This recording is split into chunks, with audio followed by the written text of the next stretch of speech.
Hello students, आज एक बार फिर आप सभी लोगों का हमारा लैंग्वेज स्किल डेवलपमेंट क्लासेस में स्वागत है।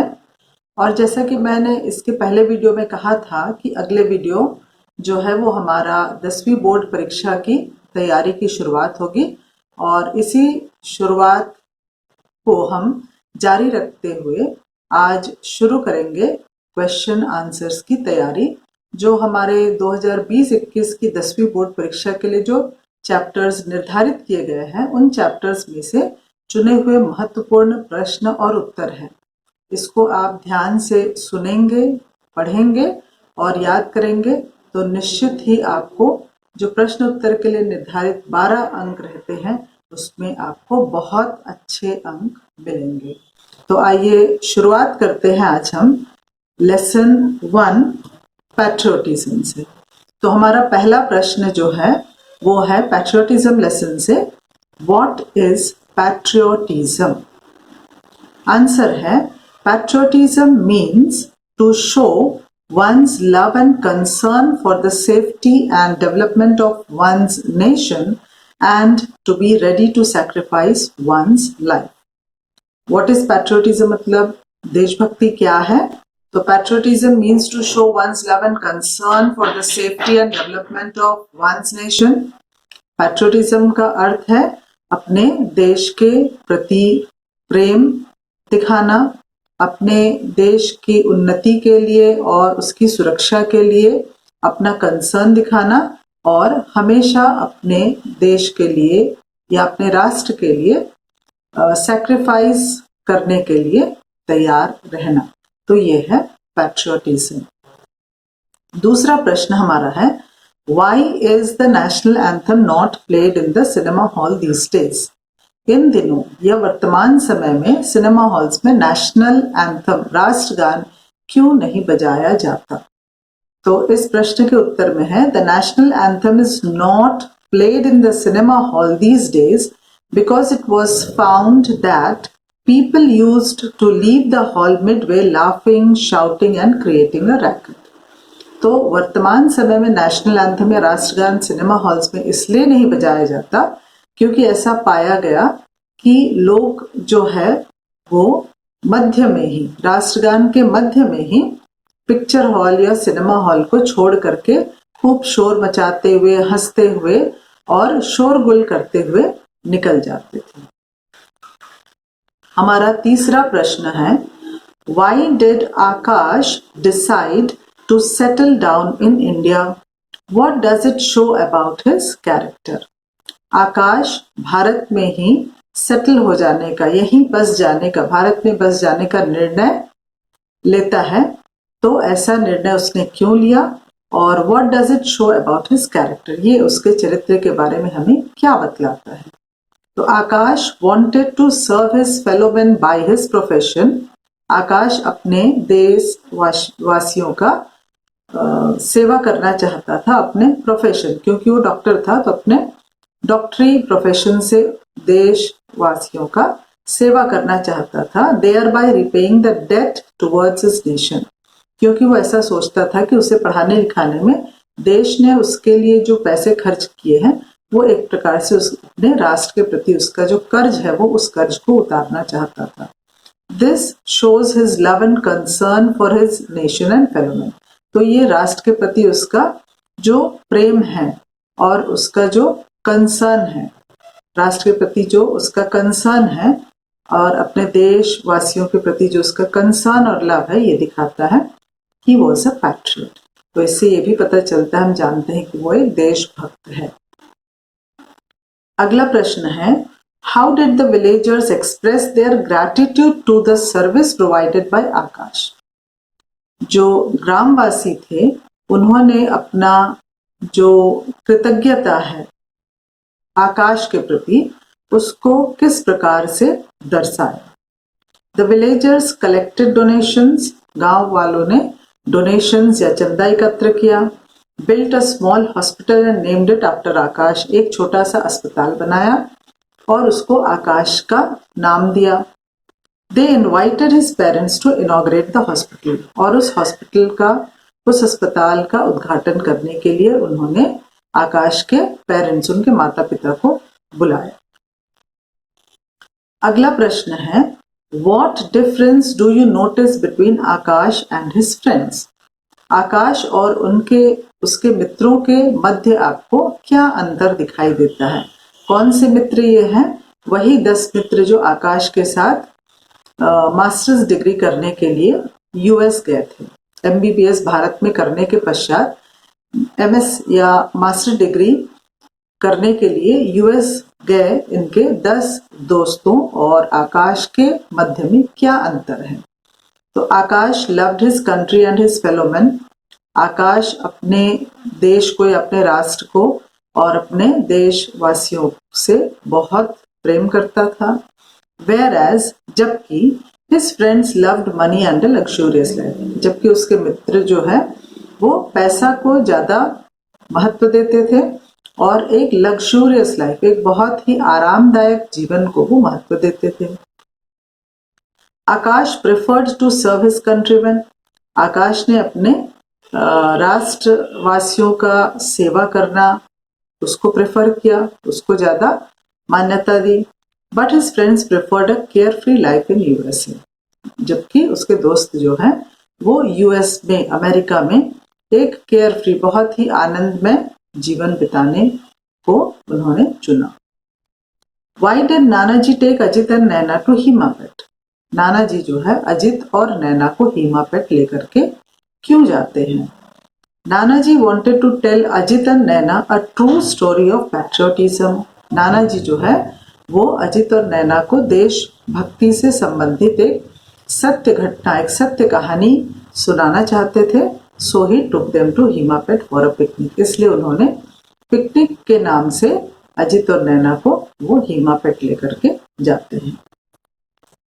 अब जो दूसरा लेसन है परीक्षा में जो आएगा वो है a great moment for all those children. अब उसी लेसन से ये प्रश्न है।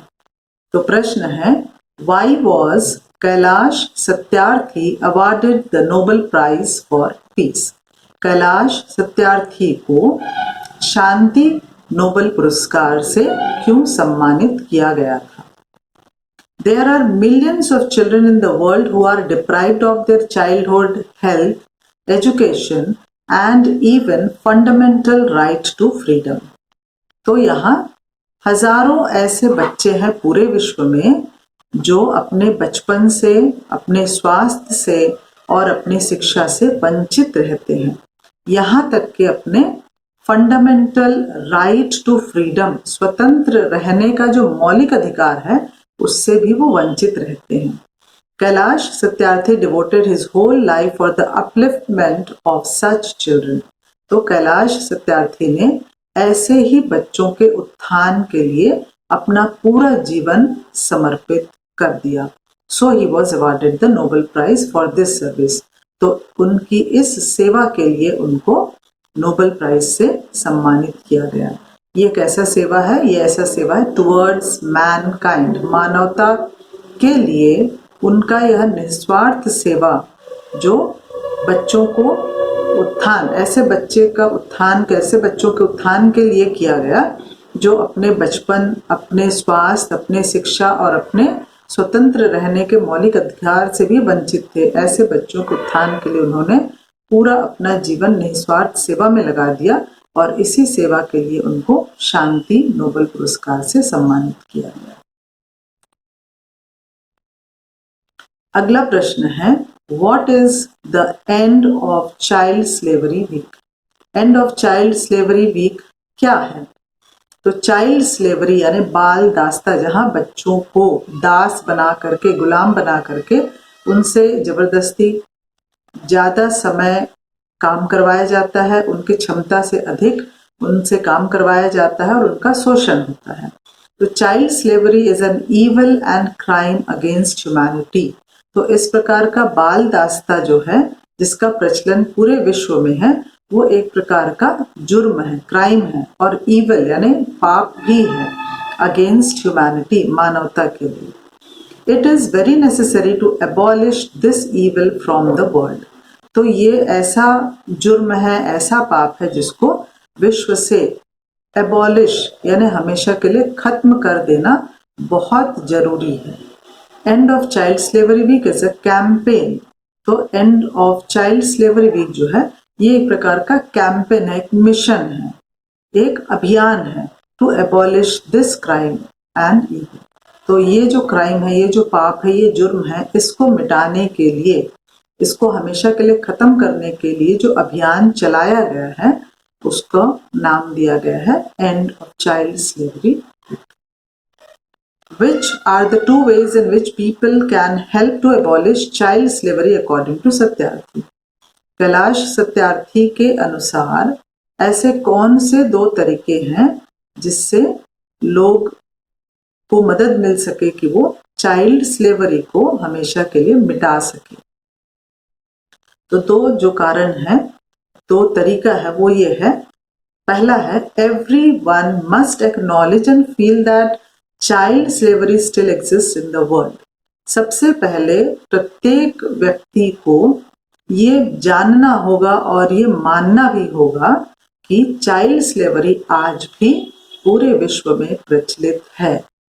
It is an evil and must be abolished। तो ये एक प्रकार का पाप है जिसको इस विश्व से, इस दुनिया से मिटा देना चाहिए। A higher amount of political view and corporate engagement is needed। और इस कार्य को करने के लिए राजनीतिक लोगों का जो एंगेजमेंट है, उनका जो इन्वॉल्वमेंट है वो होना चाहिए। साथ में कॉर्पोरेट एंगेजमेंट, जो बड़े बड़े इंडस्ट्रियलिस्ट हैं, जो बड़े बड़े उद्योगपति हैं, उनको भी इस कार्य में शामिल होना है, क्योंकि जितने भी बाल दास्ता का जो केसेस हैं वो हमको ऐसे बड़े बड़े उद्योगों में ही देखने को मिलता है, जैसे कि पटाखे का उद्योग है या अगरबत्ती है, चूड़ियां हैं। ऐसे ही उद्योगों में छोटे छोटे बच्चों को इस प्रकार से क्षमता से अधिक काम करवाया जाता है। तो इसलिए कॉर्पोरेट सेक्टर का या कॉर्पोरेट जो इंडस्ट्रियलिस्ट से बड़े बड़े, उनका भी इसमें शामिल होना और उनकी भागीदारी बहुत जरूरी है। फिर हमारा अगला जो लेसन है जो इस बार के बोर्ड परीक्षा में आएगा वो है सेकंड यूनिट ह्यूमर से नेवर नेवर नेस्ट, जो रीडिंग ए है। उस लेसन से ये प्रश्न लिया गया है, Why did Aunt Jane refuse to lie down on the bed? Aunt Jane जो है वो बिस्तर पर या पलंग पर लेटने से इनकार क्यों कर देती है? तो aunt Jane refused to lie on the bed because the bed did not belong to Jack and Jill। Aunt Jane जो है वो पलंग पर लेटने से इसलिए इनकार कर देती है क्योंकि जैक और जिल जो पति पत्नी हैं इस लेसन में, ये उनका बेड नहीं था। उनका बेड नहीं था मतलब ये बेड जो है उनका इसलिए नहीं था क्योंकि ये उधार में लिया हुआ था और अभी तक उन्होंने उसका पैसा नहीं चुकाया था। तो ऐसे उधार की चीजों को यूज करना आंट जेन के उसूल के खिलाफ था, इसीलिए वो उस बेड पर लेटने से इनकार कर देती है। How much did Jack earn? How much does he pay towards the installments and how could he manage to pay it? अगला प्रश्न जो है वो ये पूछ रहा है कि इस लेसन का जो मुख्य पात्र है जैक, वो कितना कमाता था। How much did Jack earn? How much does he pay towards the installments? फिर इस लेसन की कहानी में जैक के घर में जितनी भी वस्तुएं हैं, जितनी भी चीजें हैं, वो सबको किश्तों में लिया है, इंस्टॉलमेंट में लिया है। तो वो उसका इंस्टॉलमेंट, उसका किश्त कैसे पटाता है और कितना पटाता है और कैसे मैनेज करता है पटाने के लिए। तो प्रश्न का पहला हिस्सा का उत्तर है जैक अर्न 6 पाउंड्स। जैक जो है वो 6 पाउंड कमाता था। ही पेज 7 पाउंड्स 8 and 8 pence। अब इंस्टॉलमेंट के लिए वो 7 पाउंड्स 8 और 8 pence जो है वो देता था, और चूंकि कमाई से ज्यादा इंस्टॉलमेंट देना पड़ता था तो वो कैसे मैनेज करता था? He manages to pay it by borrowing loan from the Thrift and Providence Trust Corporation। वो बाकी के पैसे को थ्रिफ्ट और प्रोविडेंस ट्रस्ट कॉर्पोरेशन नाम का जो बैंक था वहां से लोन लेकर के पटाता। अगला प्रश्न है हमारा, Why was Aunt Jane worried about the gift check? Aunt Jane जो है वो जैक और जिल को एक गिफ्ट चेक, उपहार स्वरूप एक चेक देती है। तो उस चेक को लेकर के वो इतनी वरीड, चिंतित क्यों थी, इतनी परेशान क्यों थी? Aunt Jane was worried about the gift check, thinking whether she had given 2,000 pounds in place of 200 pounds. तो आंट जेन इसलिए चिंतित थी क्योंकि उन्हें ऐसा लग रहा था कि मैंने उस गिफ्ट चेक में, उस उपहार स्वरूप जो मैंने चेक दिया था, उस चेक में मैंने 200 पाउंड की जगह 2000 पाउंड तो नहीं लिख दिया था। तो इसी बात की उनको चिंता थी। फिर हमारा अगला जो लेसन है, जो इस वर्ष के बोर्ड परीक्षा में जो शामिल किया गया है, वो है एक्सक्यूजेस एक्सक्यूजेस एक्सक्यूजेस। ये एक पोएम है जो यूनिट 2 का रीडिंग बी है। तो इसमें से जो प्रश्न है वो है why was Beaconsop absent the day before. इसका मुख्य पात्र जो है वो एक लड़का है जिसका नाम है बीकनसॉप। तो ये बीकनसॉप जो है वो स्कूल में एब्सेंट, अनुपस्थित रहता है। तो एक दिन पहले स्कूल न आने या स्कूल में अनुपस्थित रहने का क्या कारण है? तो बीकनसॉप was absent the day before as he had gone to the dentist to show his teeth. तो बीकनसॉप इसलिए एब्सेंट रहता है, इसलिए अनुपस्थित रहता है क्योंकि एक दिन पहले वह अपना दांत दिखाने के लिए डेंटिस्ट यानी दांत वाले डॉक्टर के पास जाता है। उसके बाद जो है वो हमारा यूनिट 3 है। यूनिट 3 का जो पोएम है इंक्लूडिंग ऑल माई फ्रेंड्स, वो इस साल के या इस वर्ष के बोर्ड परीक्षा में आएगा। तो उसी पोएम से ये प्रश्न है। हमारा अगला प्रश्न जो है who are the bad guys mentioned in the poem. Poem में ये फ्रेज यूज किया गया है बैड गाइज। गाइज यानी होता है लड़के, बैड गाइज यानी गंदे लड़के। तो ये गंदे लड़के जो फ्रेज है जो पोएम में है, ये किसके लिए कहा गया है? Why are they called bad guys, और इनको बैड गाइज या गंदे लड़के या गंदे बच्चे क्यों कहा गया है? The bad guys are those normal children who came and bothered the disabled children. तो इस कविता में दो प्रकार के बच्चे हैं। एक है डिजेबल्ड, डिजेबल्ड यानी विकलांग बच्चे, जो शारीरिक रूप से विकलांग है, किसी न किसी प्रकार की विकलांगता उनमें है, चाहे आंख की हो, पैर की हो, हाथ की। और दूसरा ग्रुप जो है वो नॉर्मल बच्चे हैं जो पूर्ण तरीके से स्वस्थ हैं। तो ये बैड गाइज को कौन है? तो ये बैड गाइज वो नॉर्मल बच्चे हैं, वो स्वस्थ बच्चे हैं जो इन डिजेबल्ड चिल्ड्रन, जो इन विकलांग बच्चों को बॉदर, परेशान करने के लिए आ जाते थे। They are called bad guys because they worried the disabled children spoke bad about them. तो इनको bad guys इसीलिए कहा गया है क्योंकि ये विकलांग बच्चों को बहुत परेशान करते थे और उनके बारे में अनाप शनाप बातें भी करते थे, अपशब्दों का उपयोग करते थे। List the things the bad guys bother the children about. अब अगला प्रश्न हमको ये बोल रहा है कि bad guys जो है वो कैसे कैसे, किन किन तरीकों से इन बच्चों को तंग करते थे, बॉदर करते थे। तो the bad guys told bad words about their skin and hair.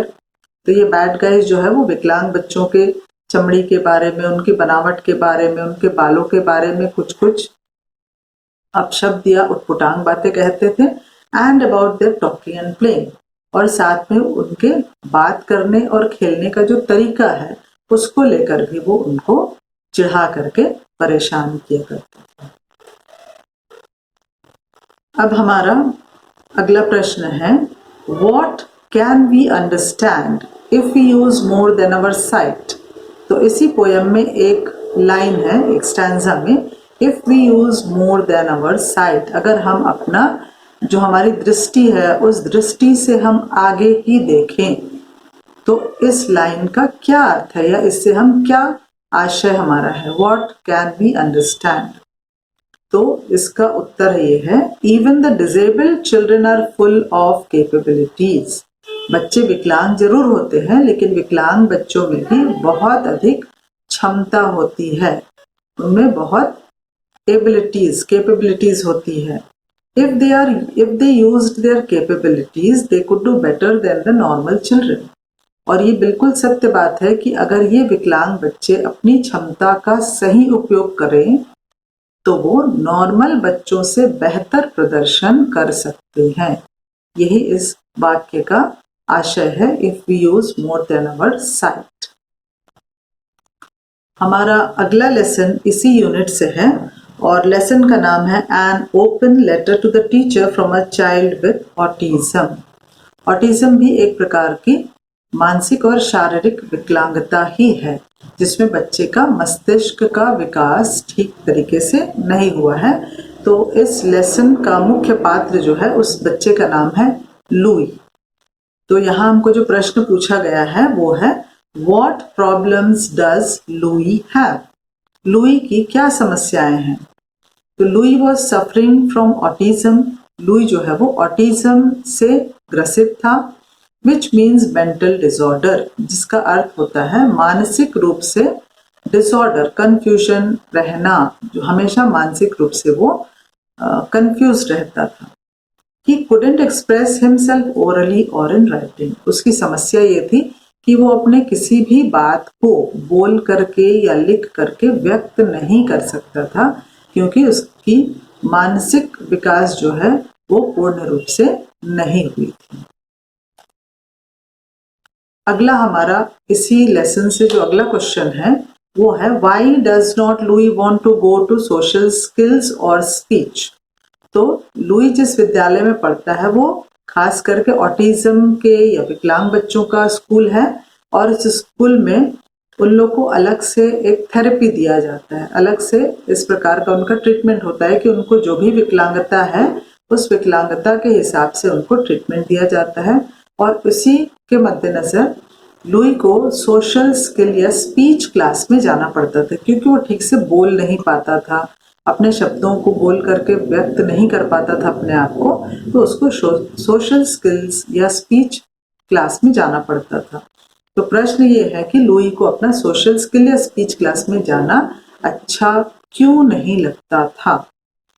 तो Louis likes his regular classes. अब देखो ये रेगुलर क्लास अलग होता था और सोशल स्किल या स्पीच क्लास अलग होता था।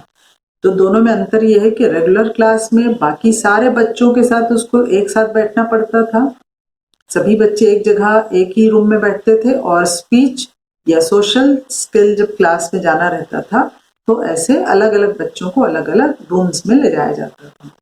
तो लुई जो है उसको अपना रेगुलर क्लास ज्यादा अच्छा लगता था, sitting with his friends and learning from the teachers. तो रेगुलर क्लास में उसको अपने सारे दोस्तों के साथ बैठने मिलता था और टीचर्स के द्वारा उसको सीखने को मिलता था।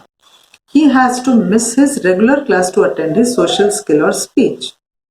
तो अपने सोशल स्किल या स्पीच क्लास में जाने के लिए उसको अपना रेगुलर क्लास को मिस करना पड़ता था, छोड़ना पड़ता था, which he does not like, जो उसे अच्छा नहीं लगता था।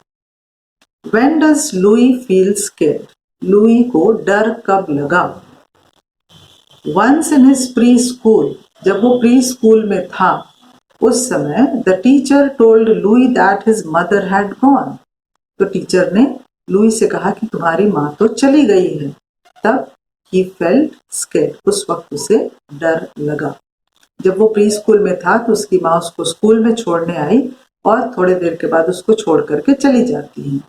जब वो थोड़े समय के बाद अपनी माँ को ढूंढते हुए अपने टीचर से पूछता है कि मेरी माँ कहाँ है, तो टीचर कहती है तुम्हारी माँ तो चली गई है। तो जब माँ के चले जाने की बात सुनता है तो उस वक्त उसे डर लगता है। तो once in his preschool, the teacher told Louis that his mother had gone. He felt scared. अगला प्रश्न जो है Why does Louis like to be in his regular classes? Louis को अपने रेगुलर क्लासेस में रहना क्यों अच्छा लगता था? देखो स्पीच क्लास या सोशल स्किल क्लास में जाना अच्छा नहीं लगता था, उसी प्रकार से रेगुलर क्लास में रहना अच्छा लगता था। तो रेगुलर क्लास में लुई को रहना अच्छा क्यों लगता था? Louie likes to sit in the class with other students, क्योंकि बाकी बच्चों के साथ क्लास में बैठना लुई को अच्छा लगता था। He wants to learn from his teachers. उसके अलावा अपने टीचर्स से उसको बहुत कुछ सीखना अच्छा लगता है। So he likes his regular classes, इसलिए उसको अपना रेगुलर क्लास अच्छा लगता। अब हमारा अगला प्रश्न जो है वो नेक्स्ट यूनिट से है और उस यूनिट का नाम है एडोलेसेंस। एडोलेसेंस का ये reading A, Swami is expelled from school. तो इस लेसन का पहला प्रश्न है, what was the mood off the headmaster when he entered the class.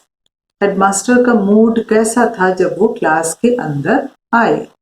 The headmaster's face was slightly flushed and he had a hard, ominous look in his eyes.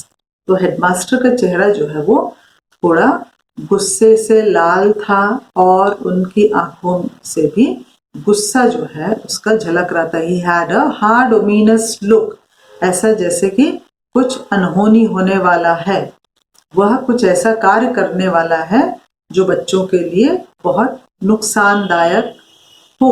तो ऐसा जो दृष्टि उसके आंखों में थी। The headmaster's face was slightly flushed and he had a hard, ominous look in his eyes. इसी lesson से अगला प्रश्न है, How did Swaminathan react to the questions put by the headmaster? Headmaster के द्वारा पूछे गए प्रश्न पर स्वामीनाथन की क्या रिएक्शन, क्या प्रतिक्रिया थी। तो स्वामीनाथन जो है उस क्लास में थोड़ा डरा सहमा बैठा था क्योंकि उसके पहले और भी बहुत सारे बच्चों को पनिशमेंट मिल चुकी थी। तो जब स्वामीनाथन की बारी आई तो हेडमास्टर उनसे कुछ प्रश्न पूछते हैं। तो उस हेडमास्टर के पूछे गए प्रश्न पर स्वामीनाथन की क्या प्रतिक्रिया थी। Swaminathan stared at the headmaster. Swaminathan जो है अपने हेडमास्टर को एकटक देख रहा था। And had turned deaf towards the question put to him. और हेडमास्टर के द्वारा पूछे जाने वाले प्रश्न को वो सुन ही नहीं रहा था। ऐसा महसूस हो रहा था जैसे कि वो बहरा हो गया है। He stammered, वह अटक अटक के लड़खड़ाते हुए हकलाते हुए बोलता है। And said that he couldn't come to school, बस वो सिर्फ हकलाते हुए इतना ही बोल पाया कि मैं स्कूल नहीं आ सका। Why was the pune called? इसी लेसन का अगला प्रश्न है, Why was the pune called? Peon को क्यों बुलाया गया? What did he tell about Swaminathan? और उसने स्वामीनाथन के बारे में क्या कहा? The pune was called to identify Swaminathan. Peon को इसलिए बुलाया गया था ताकि वो स्वामीनाथन को पहचान सके, उसकी पहचान करने के लिए। He said that he had seen Swaminathan break the panes of the ventilation of the headmaster's room. तो प्यून ने क्या जानकारी दी कि उसने स्वामीनाथन को हेडमास्टर के ऑफिस रूम के जो वेंटिलेशन है उस वेंटिलेशन के पेन्स यानी कांच को तोड़ते हुए देखा था। तो the peon was called to identify Swaminathan. He said that he had seen Swaminathan break the panes of the ventilation of the headmaster's room. तो इस प्रश्न उत्तर के साथ समाप्त होता है हमारा यूनिट 4 एडोलेसेंस का रीडिंग ए। और अगले वीडियो में हम जारी रखेंगे हमारा यूनिट 4 का रीडिंग बी और सी और यूनिट 5 के रीडिंग बी और सी के क्वेश्चन आंसर्स। तो तब तक के लिए सारे बच्चों को all the best, have a happy reading और सारे प्रश्नोत्तर को अच्छे से समझ करके याद करना है जब तक कि हमारा अगला वीडियो जो है क्वेश्चन आंसर्स का आप तक फिर पहुंच नहीं जाता। Thank you for watching.